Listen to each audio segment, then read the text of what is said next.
అబద్ధాల వేదికగా మార్చింది. ఆయన డిప్యూటీ సీఎం ఒకసారి మాట్లాడుతూ ఆయన అంటాడు, గత బీఆర్ఎస్ ప్రభుత్వం రైతులకు వ్యవసాయ పన్నుట్లు ఇయ్యలేదు అంటాడు, స్ప్రింక్లర్లు ఇయ్యలేదు అంటాడు, అదే విధంగా రుణమాఫీ చేయలేదు అంటాడు. ఇట్లా ఏదేదో మాట్లాడి నేను లేచి మైక్ తీసుకున్నా, అయ్యా ఉప ముఖ్యమంత్రి భట్టి గారు అసెంబ్లీలో కూడా అబద్ధం మాట ఎట్లా, మొన్నటిదాకా గాంధీ భవన్ లో మాట్లాడిండు, ఎలక్షన్ల ముందు మాట్లాడిందంటే సరే, ఈ అసెంబ్లీలోకి ఇప్పుడు కూడా అబద్ధాలు ఆడాలా? నేను ఇప్పుడే నా రాజీనామా లేఖ స్పీకర్ గారికి ఇస్తా, ఒకవేళ రైతులకు వ్యవసాయ పనిముట్లు ఇవ్వకపోయినా, ఒకవేళ మేము రైతులకు డ్రిప్ స్ప్రింక్లర్లు ఇవ్వకపోయినా నా రాజీనామా స్పీకర్ ఫార్మేట్ ఇస్తా, ఇక్కడనే ఆమోదించుకోండి, నేను ఇంటికి పోతా. ఒకవేళ ఇచ్చినట్టయితే నువ్వు రాజ్భవన్ పై రాజీనామా చేస్తావా అంటే తలకాయ దించుకున్నాడు. మళ్ళా మాట్లాడు అన్ని అబద్ధం.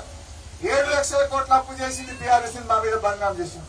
మొన్న అసెంబ్లీలో లెక్క చెప్పిన, ఒక్కొక్క రూపాయి లెక్క చెప్పి 10 ఏళ్ల బీఆర్ఎస్ పాలనలో కరోనాతో సహా మేము చేసింది 4,17,000 మాత్రమే.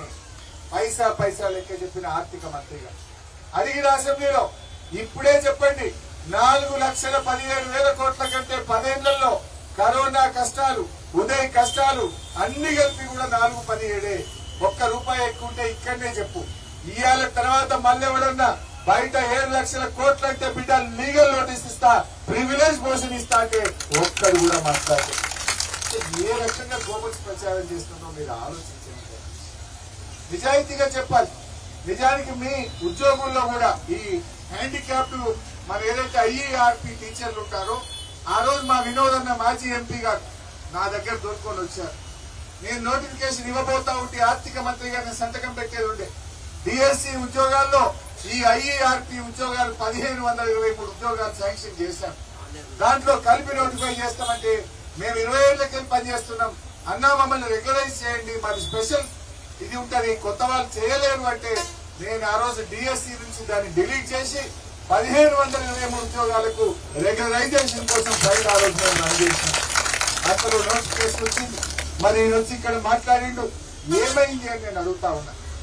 మనిషి అనే వారికి మాట మీద విలువ ఉండాలి. ఏం అధికారం శాశ్వతం కాదు. నువ్వేం పర్మనెంట్ ముఖ్యమంత్రి అయినవా? మళ్ళా రావా? నేను మీ అందరినీ కూడా ఒకటే కోరుతున్నా, ముళ్ళును ముళ్ళుతోనే తీయాలన్నట్టు రేవంత్ రెడ్డి మాటల్లోనే మీరందరూ కూడా ఆయనకు బుద్ధి చెప్పాలని చెప్పి కూడా నేను ఈ సందర్భంగా కోరుతా ఉన్నా.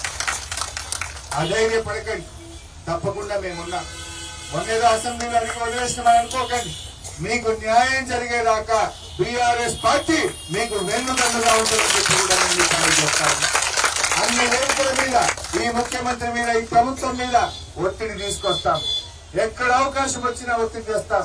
అవసరమైతే ఒక డెలిగేషన్ వెళ్లి ఇంకా ఈ ప్రభుత్వం మీద ఒత్తిడి తేవడానికి బీఆర్ఎస్ పార్టీ మీకు వెన్నుదన్నుగా ఉంటుందని చెప్పి కూడా నేను మనవి చేస్తా ఉన్నా.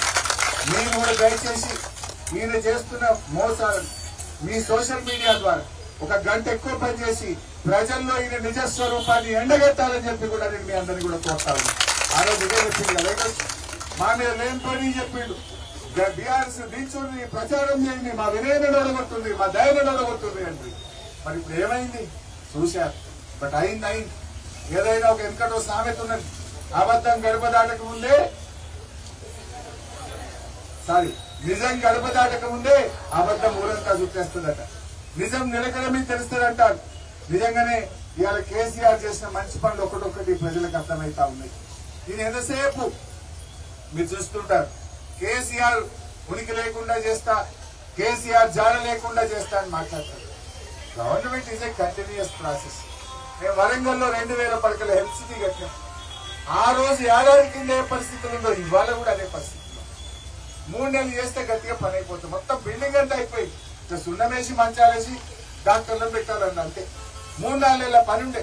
సంవత్సరం అయినా దాన్ని అక్కడనే పెట్టి పేదలకు వైద్యం దొరకకుండా ఏ రకంగా చేస్తున్నారో మీరు చూస్తా ఉన్నారు. బట్ ఏది ఏమైనా